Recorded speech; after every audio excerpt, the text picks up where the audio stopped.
Nice to see all of you. How many of you have never seen me before? This is your first time? Oh, wow, most of you, okay.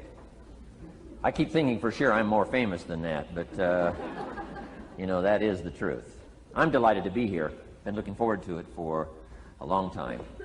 And it's nice to be back. You know, I was here not too long ago. It's nice to be invited back. It says something when you're invited back. It doesn't say everything, but it says something.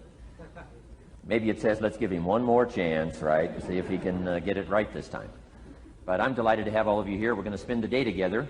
I feel two major responsibilities, and I'm sure you can guess what those are. Number one is to make sure you get your money's worth, right? When you shell out your cash, especially these days, you want to make sure you get full value for the money you spent. And I know the tab for the seminar was not that much. Pretty modest fee to get in. Most of you, your tips for the week, right? So it wasn't that much, but I want you to be able to say when you walk out of here today, it was worth my money. But my biggest responsibility is to make sure you get your time's worth.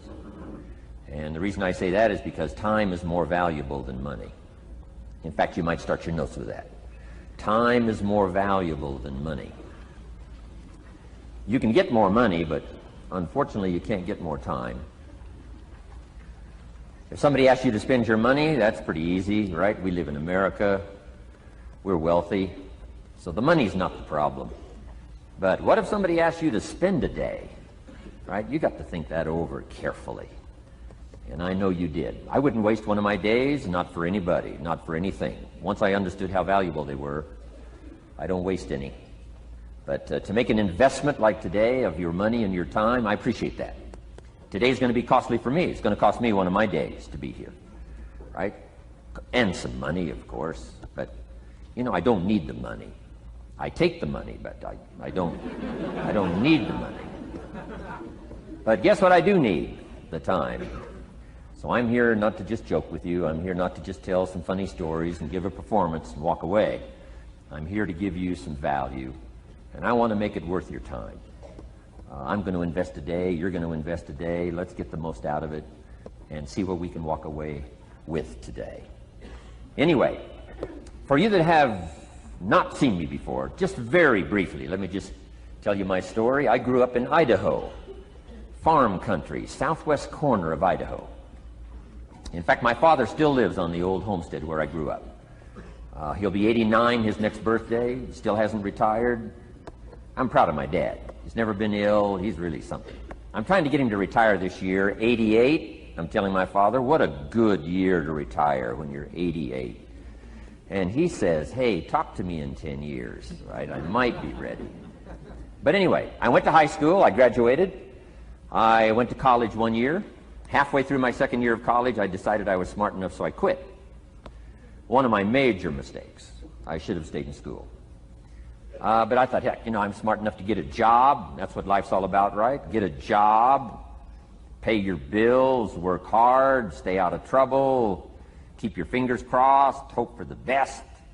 And I figured I was at least prepared to do that. So I quit college and went to work.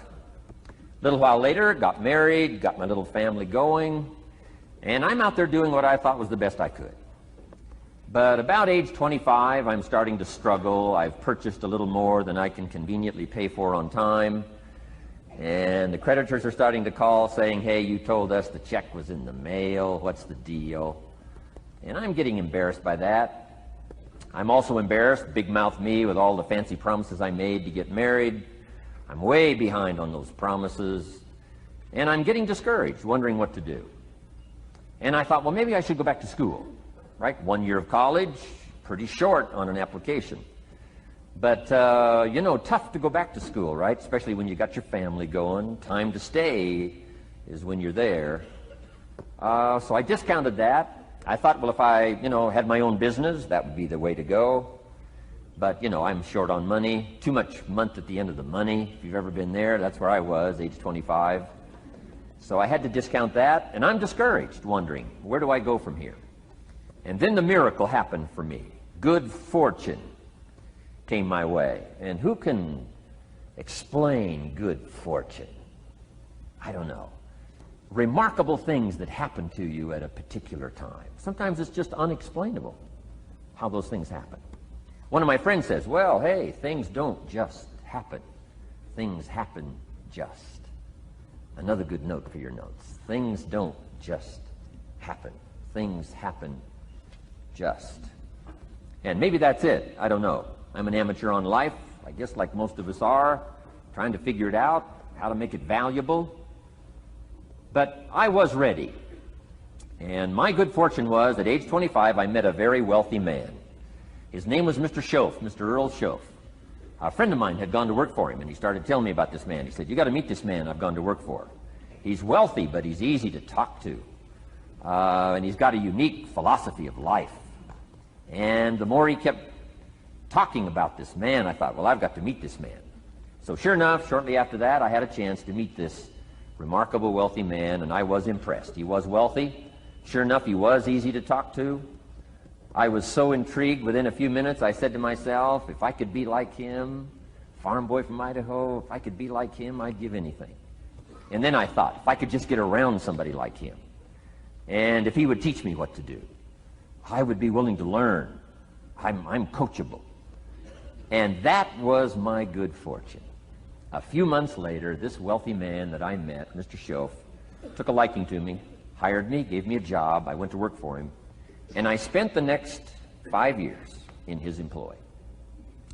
And then, unfortunately, he died at the end of that period, at age 49. His last 5 years, but the first 5 years of my new life, I got to spend with this remarkable man, and my dream came true. He coached me. He taught me.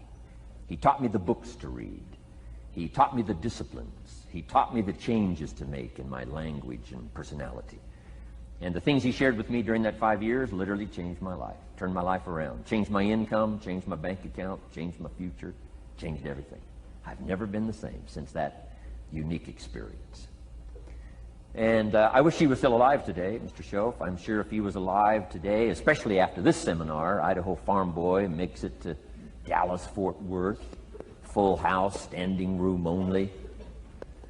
Pretty awesome, I'm sure. If he was alive, I'd be calling him today saying, you won't believe what's happening to me. I've had a chance now to share with other people what you shared with me. But anyway, how I got here. 30 plus years ago, I was living in Beverly Hills, California. And one day a friend of mine, businessman friend, said, Jim, I'd like to have you come and share your story with my service club that I belong to, the Rotary Club. He said, I know your story, Idaho Farm Boy makes it to Beverly Hills. But he said, I think my club members would love to hear your story. He said, if I arranged one of our breakfast meetings, would you come tell your story? Just share a few thoughts. I said, okay. So I agreed to go give this breakfast talk. And guess what? They liked it.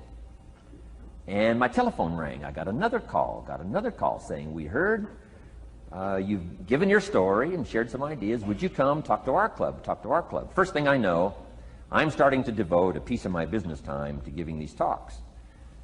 And then one day, a businessman who'd heard my talk, I think 2 or 3 times, approached me and said, would you come and share that story and some thoughts with my management and salespeople? I said, I got this little company going. And he said, if you'd come tell your story to my organization, he said, I'd be happy to pay you. And I thought, wow, wouldn't that be something? So I agreed to go do it, and I got paid. Little did I know, another fortune was waiting for me to translate my ideas into talks and speeches and seminars. Now I've written some books. It's on cassette tape, and now I get to travel around the world. Last year I was in Japan and Israel, Spain, Mexico, Australia, New Zealand, France, Germany, Canada, and now Dallas-Fort Worth. So. Idaho Farm Boy gets to travel around the world and share his story, and here I am today. Anyway, it's almost too much for me to comprehend. From where I started, raised in obscurity, in a little small farm community, and now to be here today is pretty awesome for me. So anyway, that's just a little bit about my story. My story is probably more intriguing for me than it is for you, but I wanted to hear it again, so I thought I would just, bore you with it. Anyway, I don't ask you to be impressed today. I'm the one that's impressed from where I came from to have a chance. But that's the American dream, right? Come true. Chance to start from scratch, start from obscurity, start with pennies, start with nothing, and have a chance to transform your life, change your life, set your goals, and see what you can accomplish. So anyway, that's how I got here, and I'm just delighted that this day has arrived, and I truly want to make it valuable for you. Let's go to work. Here's what I hope you'll find out of this seminar today for your notes. Here's what I hope you'll find. Number one, sincerity. Above all else today, I hope you'll find me sincere. Best place for people to start to communicate is sincerity on both sides. I'm sure you're sincere or you wouldn't be here today, right? To spend this kind of money, to spend this kind of time, roll up your sleeves today, go to work like I am, and get this message. You've got to be sincere. So I assume you're sincere. Now I want you to see me sincere. But I've got a good note for you to make. Sincerity is not a test of truth. Important note to make. Sincerity is not a test of truth. We must not make the mistake of saying he must be right, he's so sincere. That would be a mistake. And here's why. It's possible to be sincerely wrong. So we don't mistake sincerity for truth, right? Sincerity is only a test of sincerity. Truth has to yet be tested by truth, okay?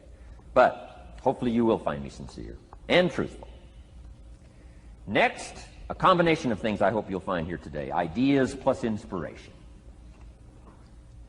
Ideas plus inspiration.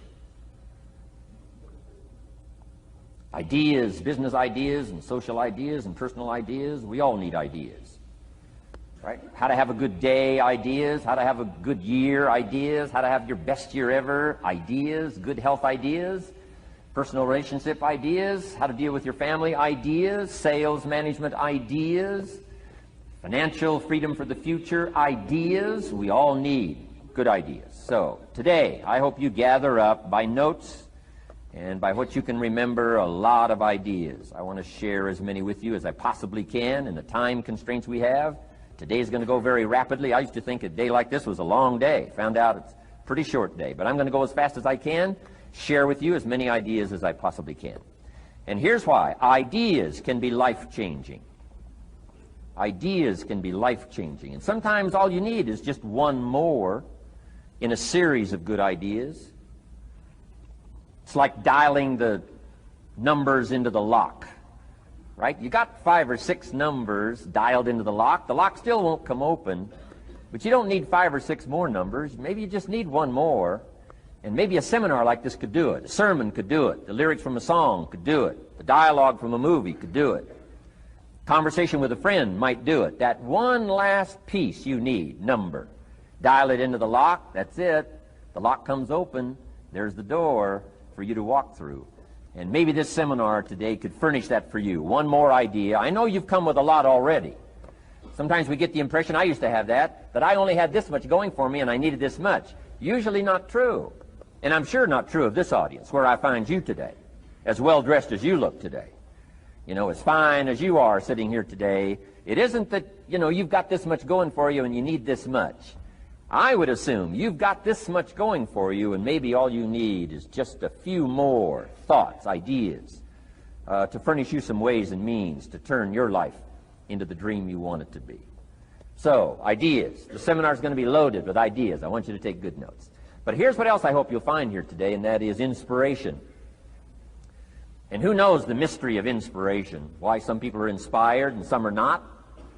You were inspired to get here. Some were not. Who knows the mystery of that? I don't know. How come you made it? The rest of them didn't make it. We don't know what that mystery is. Some people turned it down. Some people said it costs too much. Some people said it's going to take too much time. Some people are too busy, right? A lot of different excuses why some are inspired to take advantage of something that comes to town. Others pass it up. We don't know the mystery to that. Here's what I call it, mysteries of the mind.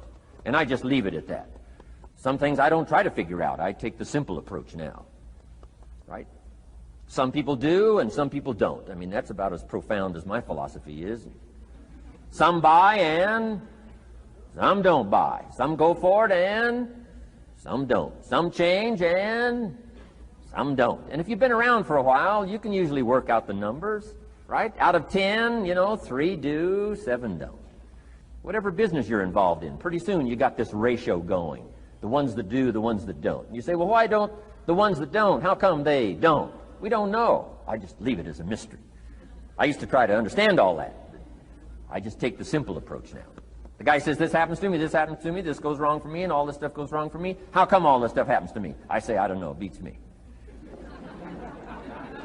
The best I've been able to figure out is those kind of things always happen to people like you. I mean, right? That's the best I got. I don't know.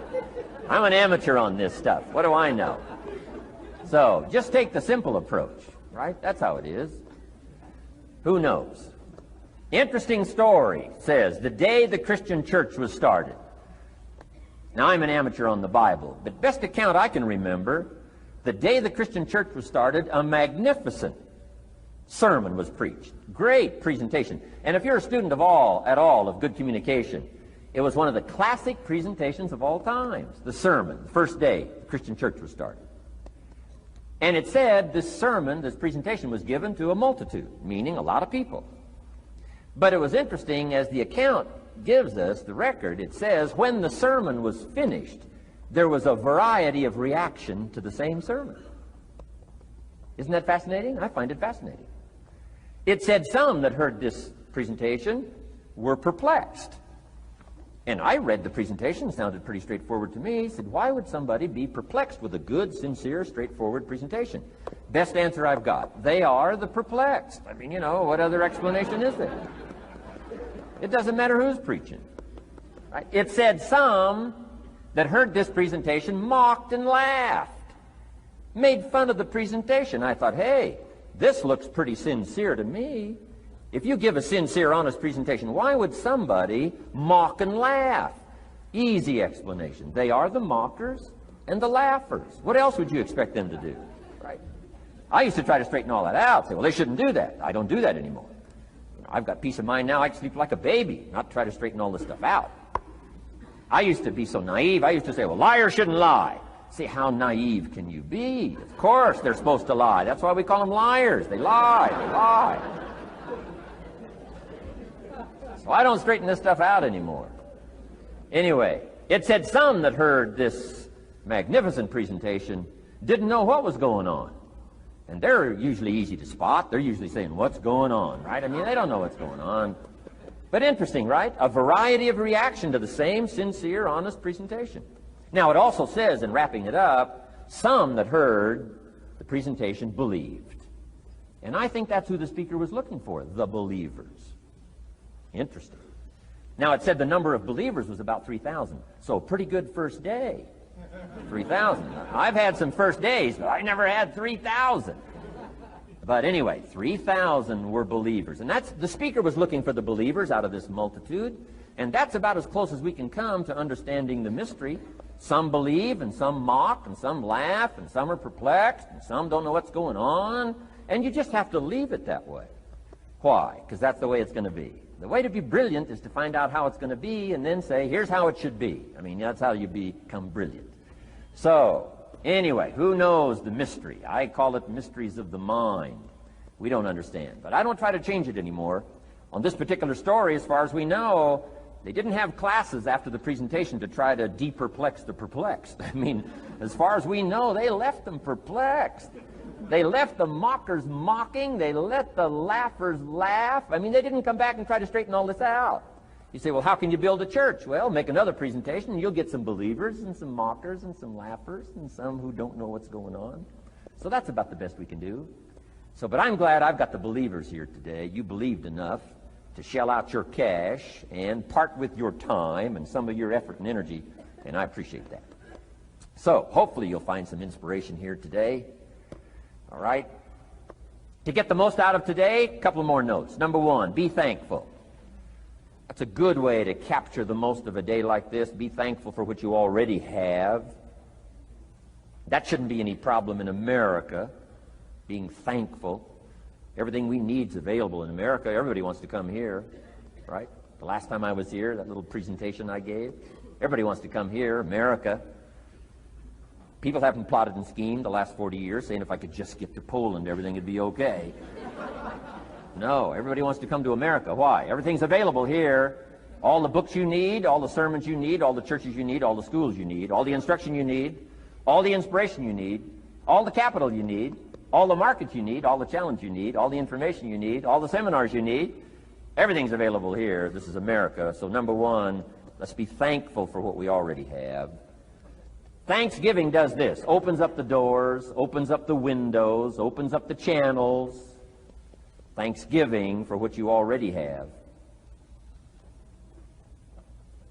I did a seminar one weekend up at the ranch, up at Clear Lake. Got a lodge up there. Nice setting, high valley, high serenity ranch. For the weekend, Friday evening, Saturday, Sunday. People drove in from around California. I got there late Friday afternoon. Everybody had pretty well already gotten there. I couldn't believe the parking lot. Continentals and Eldorados and Mercedes and Cadillacs and unbelievable. Ferrari, one Rolls Royce, unbelievable. I walked in, good-looking crowd about like this, sitting there ready for the weekend seminar. My opening remarks were, ladies and gentlemen, I think the rest of the world would find it strange that we have all come here this weekend to try to figure out how to do better. Right? I think the rest of the world would say, I don't understand. Guy in his Rolls Royce, and I got to get to the seminar, find out how to get another one of these Rolls Royces. Unbelievable. Anyway, let's be thankful. Here's what locks up the doors and the channels to receive more: cynicism. That locks you away. That prevents you from learning more. Being a cynic about the past and the future, a cynic about the marketplace, cynical about the people, cynical about the institutions, cynical about the setup, cynical about yourself, cynical about your chances. See, that locks away all the chance for stuff to flow your way. So, good advice, I think, today. Start off, be thankful. Here's number two, listen well. That's going to be a challenge today. I understand that.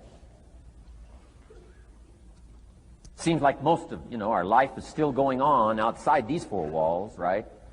Most of our life seems like it's all, continuing out there. Family and business and associates and market and economy and whatever else is happening in the midst of your life. And to sort of, pull your attention from what's going on out there and put it in here for just a few hours, I know is a challenge. But do the best you can, listen well. And here's the last one, take good notes. Be a good student today. Take some good notes. I've not come to entertain you. As you can tell by my opening joke, right? I would not make it in Las Vegas. So we don't have a dog and pony show today, no entertainment. But I do have some ideas. Take some good notes. Somebody showed me the other day notes that they took about 21 years ago, attending one of my seminars out in Los Angeles. He said, I still use these notes I took 21 years ago to help me in my business, relationship with my family. So I'd like to have these notes that you take today become that valuable for you. Then it would be worth me making the investment to come and spend a portion of my life, my time, my energy here. And I want this investment I'm making here today to pay off. And one of the ways it can pay off for me is for you to take good notes and then go away and use whatever makes sense. Because what I feast on coming back around is the stories out of this audience today. Sure enough, 6 weeks from now, 6 months from now, 6 years from now, somebody's going to, by phone, by letter, by personal contact, walk up to me and say, the things you shared that day got me thinking. And I started making some changes, and let me tell you what's happened to my business. Let me tell you what's happened to my sales career. Let me tell you what's happened to my relationship with my family. See, that'll make it worth it for me. Not the money, the return. Something you can't buy with money. If somebody says, thank you for touching my life and taking the time to make the investment. And that's what I'm all about. So if you'll become a good student today. And here's the last note. Don't be a follower, be a student. You'll be happy to know today we haven't come seeking disciples. We've got no movement for you to join. I'm just here to share some of my experiences, good ideas, best I can. But I think that's good advice. Don't be a follower, be a student, right? Take advice, but not orders. Take information, but don't let somebody, order your life. Make sure what you do is the product of your own conclusion. Excellent note to make. Make sure what you do is the product of your own conclusion. Not to do what someone else says. Take what someone else says, process it, think about it, ponder it. if it makes you wonder, if it makes you think, then it's valuable. Then when you go take action, make sure that the action is not what somebody told you to do. Make sure the action is the product of your own conclusion. If you'll follow just a little bit of those simple guidelines, I'm telling you, the learning process can be speedy, swift, powerful. Your learning curve can go up, and then applying it to your business, your life, your family, conversations, equities of all kinds. You'll find some progress like I did that first 5 years when I met a teacher willing to share with me, turn my life around. Progress I couldn't believe happened for me.